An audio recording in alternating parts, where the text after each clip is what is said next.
ভাই, যে ব্যক্তি দিনধার দিনের কথা শুনছে, ইমান আমলের কথা শুনছে, আর সে ব্যক্তি অপর ভাইকে শোনাইল, সে ব্যক্তি আল্লাহ তাআলা বন্ধু হয়ে গেল।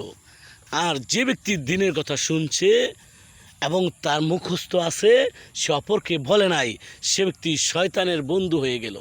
তাই আমরা শয়তানের বন্ধু হব না, আমরা যা জানি তা অপরকে জানাই দিব। যদি লা ইলাহা ইল্লাল্লাহ এটুকু জানি, অপরকে জানাই দিব লা ইলাহা ইল্লাল্লাহ পড়ো, তাহলে তোমার নেকি হবে, তাহলে তুমি পরকালে শান্তিতে থাকতে পারবে। ভাই, আমরা শয়তানের বন্ধু হব না।